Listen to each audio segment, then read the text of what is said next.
Hola y bienvenidos a este video número 138. Esta semana vamos a seguir hablando sobre número 4 de las cosas que la iglesia moderna está haciendo para menospreciar el Shem Jehová. La semana pasada hablamos sobre el hecho de que la iglesia moderna está menospreciando el Shem de Jehová por negar sana doctrina. Y empezamos a hablar sobre diferentes versículos donde Pablo contesta la pregunta que si hay una sola doctrina sana y pura. Y empezamos a ver los versículos donde Pablo habla sobre este asunto, donde él dice que hay una sola doctrina. Y entonces quiero seguir hablando sobre este tema el día de hoy. Y vamos a ver, como siempre, muchos versículos y espero que ustedes están listos con sus Biblias y con su concordancia de Strongs y listos para estudiar. Entonces vamos a dar inicio. Padre, gracias por la oportunidad de estar juntos. Gracias por tu palabra, pero más importante, gracias por la obra de Cristo en la cruz, por haber depositado tu espíritu en tu gente para entender de una manera espiritual tu palabra.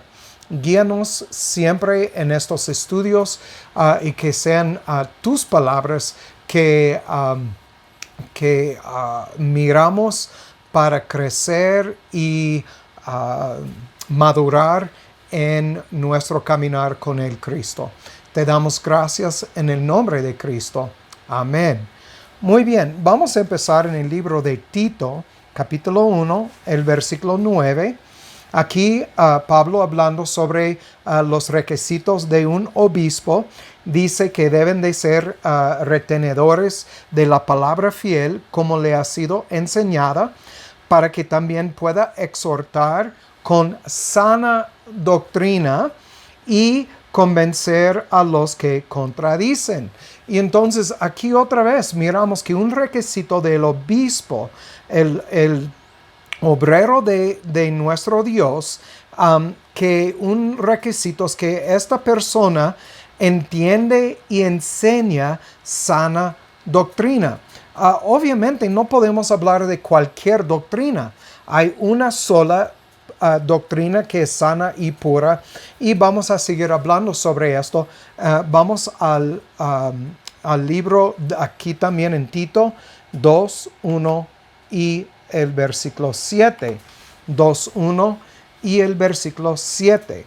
Aquí Pablo, hablando a Timoteo, dice: pero tú habla lo que armoniza con la sana doctrina. Entonces, obviamente, las palabras que salen de la boca del obrero de nuestro Señor deben de ser palabras de sana doctrina. Entonces, obviamente, implica que uno tiene que estudiar cuál es la doctrina que es sana y pura aquí en las Escrituras.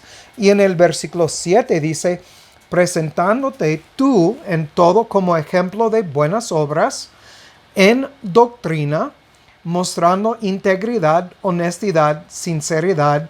Versículo 8, palabra sana e irreprochable, para que el adversario se avergüence y no tenga nada malo que decir de vosotros. Entonces, cuando tenemos un montón de denominaciones que predican diferentes doctrinas, y miramos aquí que da al adversario oportunidad de hablar mal de nosotros, y es lo que miramos hoy en día. Entonces vamos a seguir adelante. Vamos al 1 de Timoteo 1, 3 al 10, porque aquí Pablo dice que no se debe enseñar ninguna otra doctrina. 1 de Timoteo, capítulo 1, y aquí estamos, vamos a leer los versículos 3 al 10. Dice: como te rogué que te quedases en Éfeso cuando partí para Macedonia, para que exhortases a algunos que no enseñan de frente doctrina. Entonces, Pablo aquí diciéndole a Timoteo: quédate aquí en Éfeso porque tú necesitas enseñar la doctrina que es sana y pura a esa gente. Versículo 4. Ni presten atención a fábulas, a genealogías sin término, que acarrean disputas en vez de edificación de Dios, que es en la fe. Así te encargo ahora. Pues el fin del mandamiento es el amor de corazón puro y de buena conciencia y de fe y no fingida, o de fe no fingida, de lo cual, desviándose algunos, se apartaron a vanas palabrerías, queriendo ser doctores de la ley sin entender ni lo que hablan ni lo que afirman. Obviamente, gente que no han estudiado. Entonces, probablemente estaban hablando de dando sus opiniones como hoy en día escuchamos del púlpito cada domingo. Entonces, aquí dice en el versículo 8, pero sabemos que la ley es buena si uno la usa legítimamente, sabiendo esto que la ley no es puesta para el justo, sino para los injustos y desobedientes. Entonces, noten esto.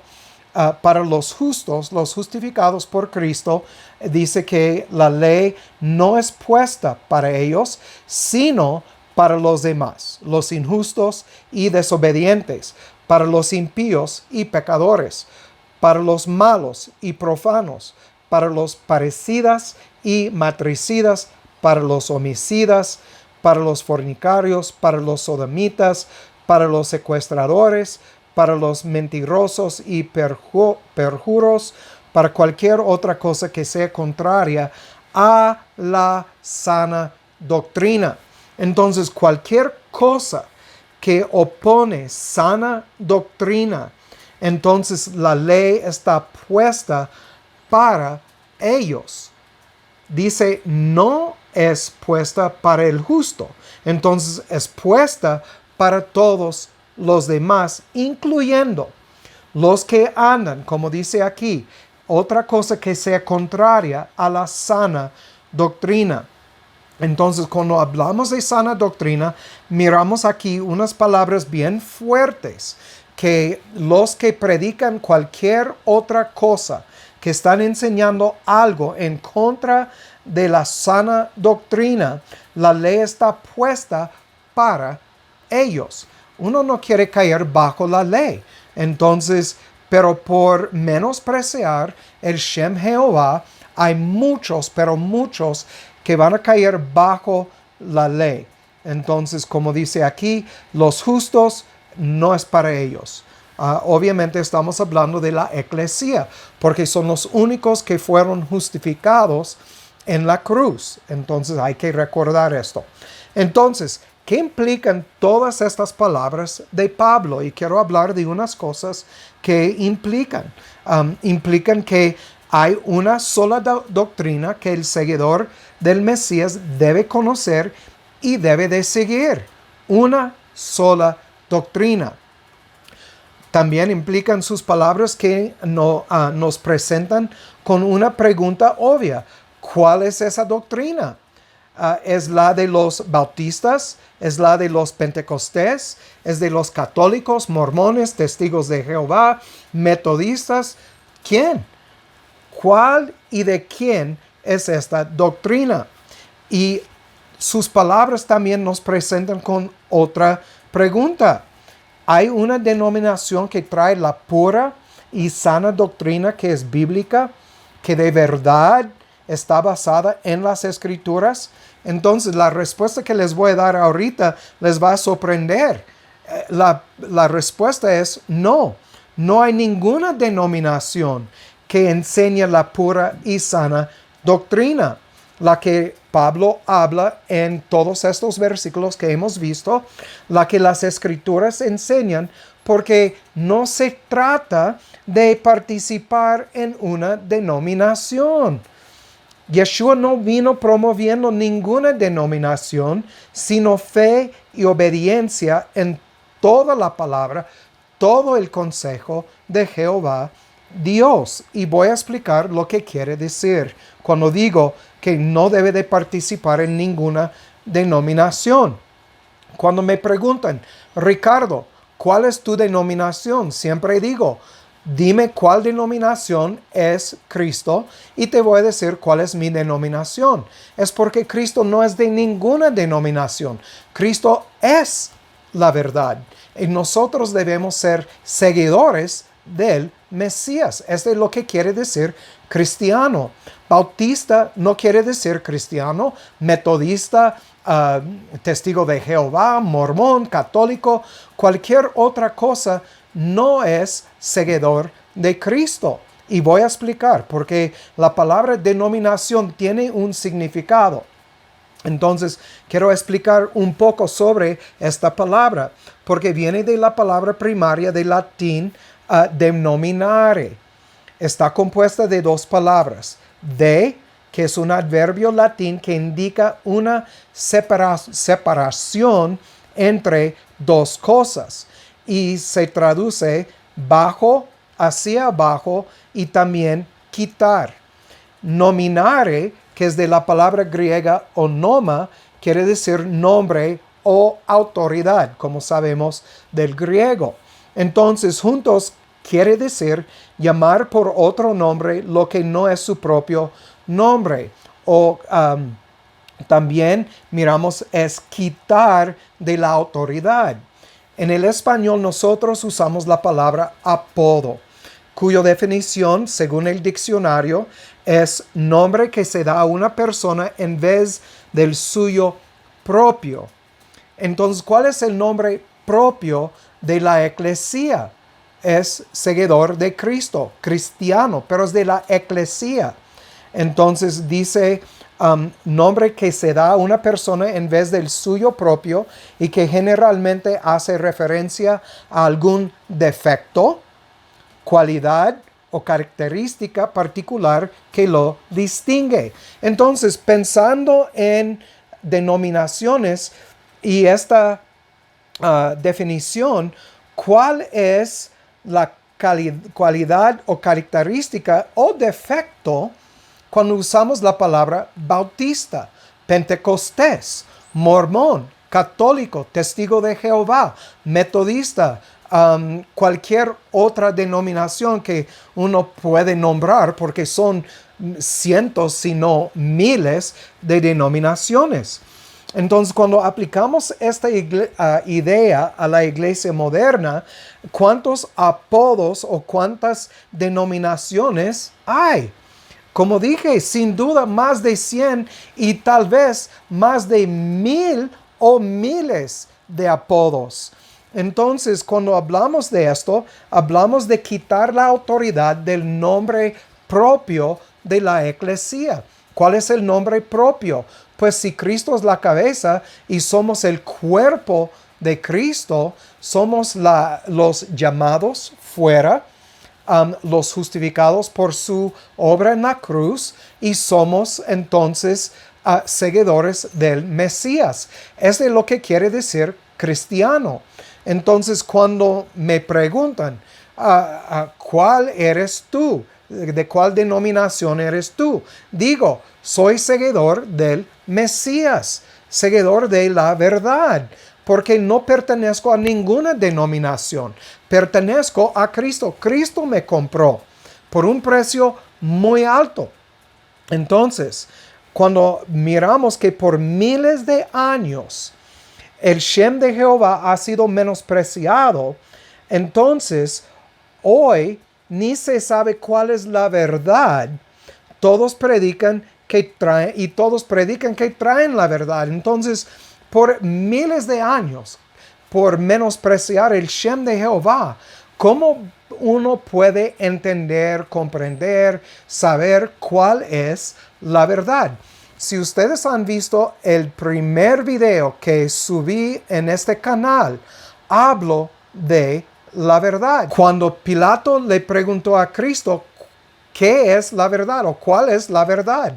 Pues es lo que estamos estudiando en este canal. ¿Cuál es la verdad? ¿Qué verdad?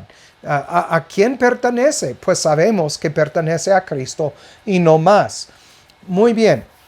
Entonces, Cuando hablamos de denominación, entonces, participar en una denominación es participar en la separación del nombre de Cristo. Recuerdan, otra vez voy a leer lo que quiere decir de denominación. La palabra de es un adverbio latín que indica una separación entre dos cosas.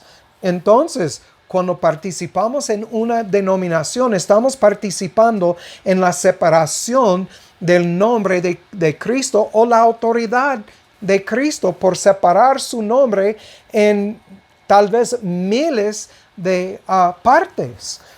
Entonces, cuando hablamos de esto, obviamente llega a mi mente es el versículo en Mateo 12:25, donde Cristo dijo, hablando a los fariseos, todo reino dividido contra sí mismo es asolado, y toda ciudad o casa dividida contra sí misma no permanecerá.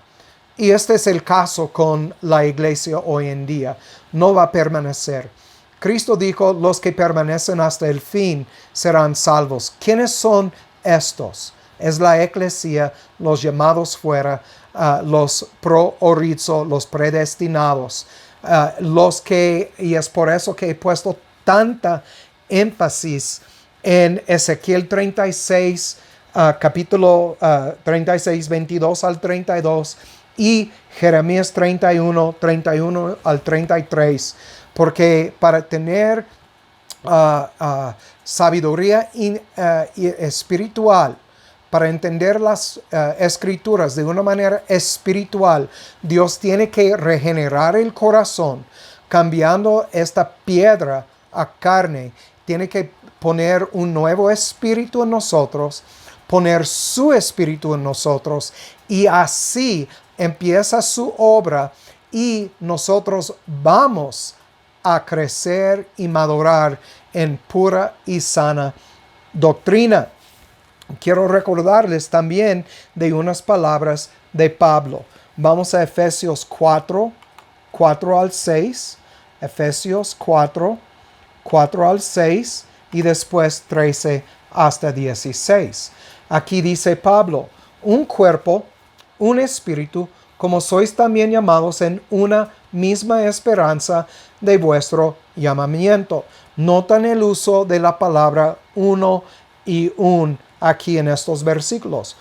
Un Señor, una fe, un bautismo, un Dios y Padre de todos, el cual es sobre todo y por todo y en todos vosotros. ¿En quién? En la eclesia, en los elegidos. También brincando al versículo 13, nos dice, hasta que todos lleguemos en la unidad de la fe y del conocimiento del Hijo de Dios, a un varón perfecto, a la medida de la estatura de la plenitud de Cristo. Entonces, obviamente, todo esto implica una sola doctrina. Versículo 14, para que ya no seamos niños fluctuantes, llevados por doquiera de todo viento de doctrina, por estratagema de hombres que para engañar emplean con astucia las artimañas del error. Oh, como lo miramos hoy en día desde los púlpitos a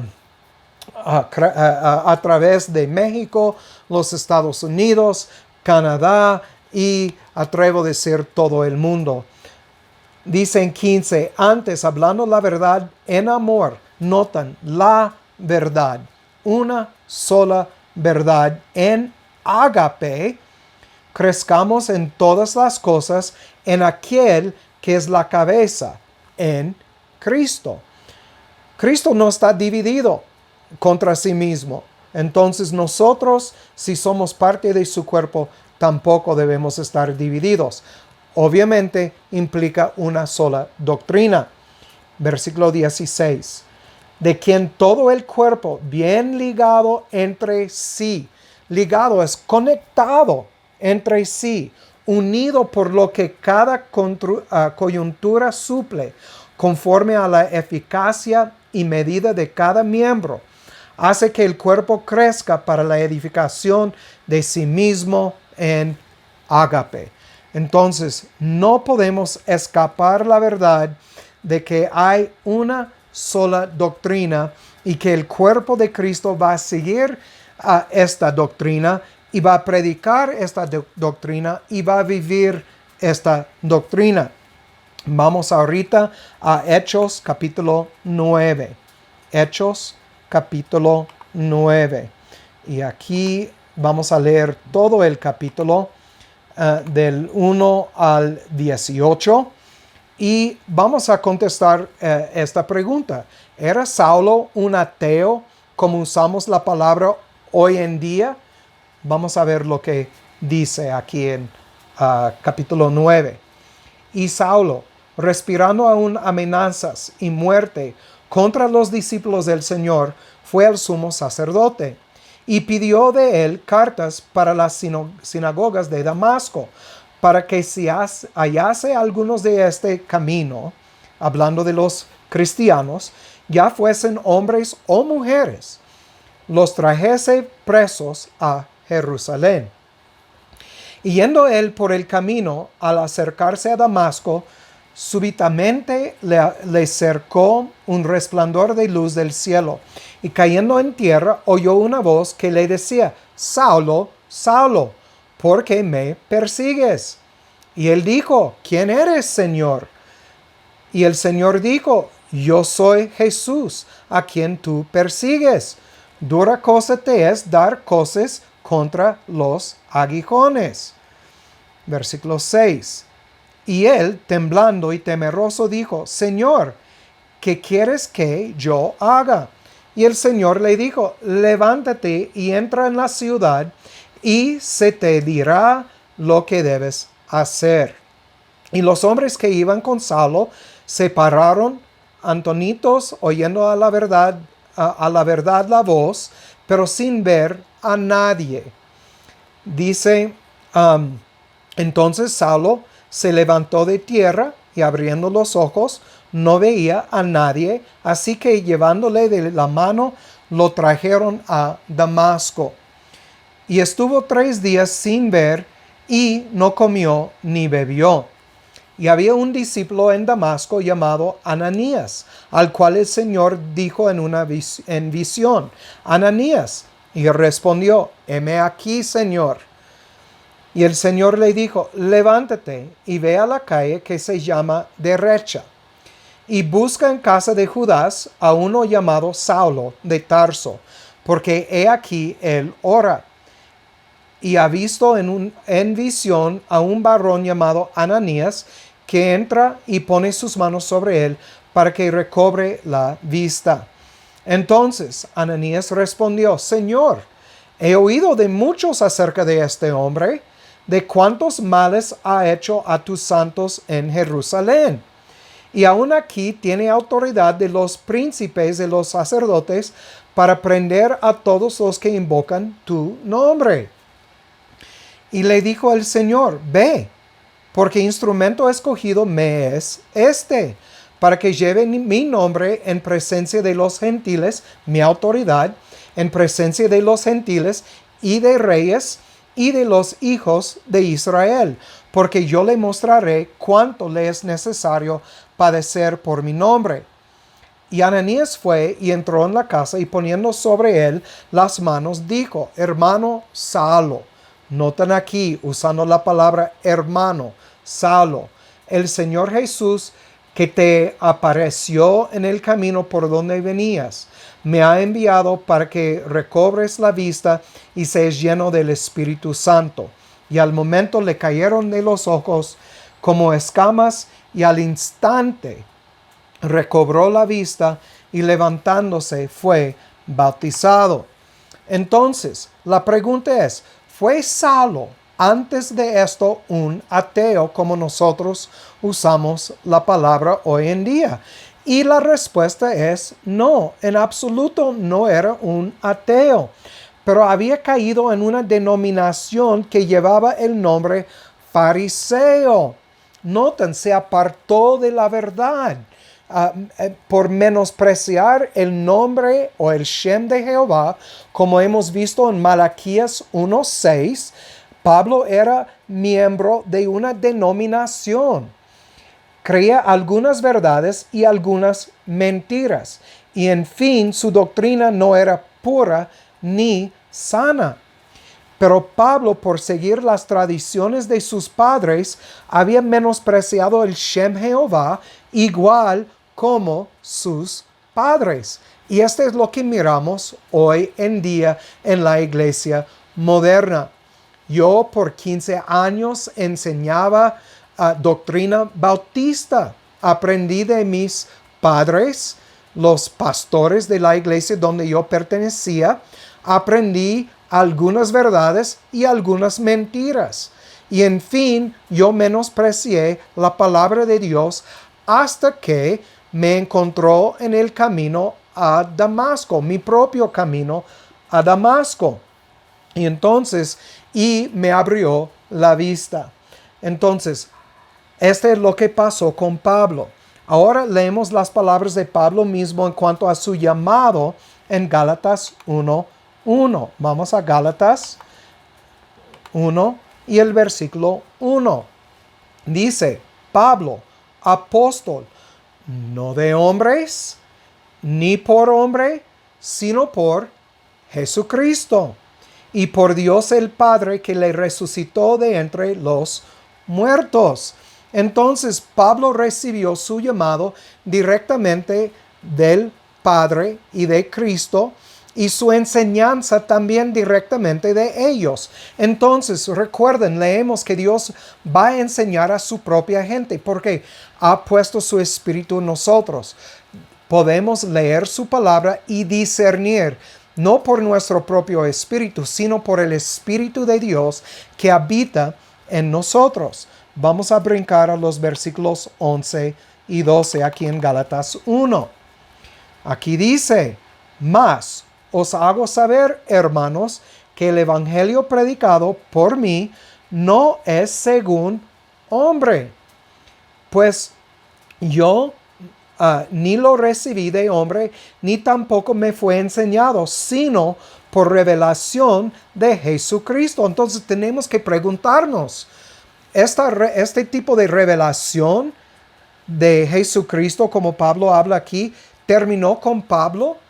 Pues en absoluto no, porque Dios dijo que iba a instruir a sus hijos en el camino por su espíritu. Y si su espíritu habita en mí, como habitaba en Pablo, entonces Dios puede instruirme, puede revelar a mí por medio de su palabra. Es lo que Él está haciendo a toda su eclesía. Entonces, cuando miramos esto, miramos que Pablo dijo, no de hombres, ni por hombres. Recibió su doctrina directamente del autor de la doctrina.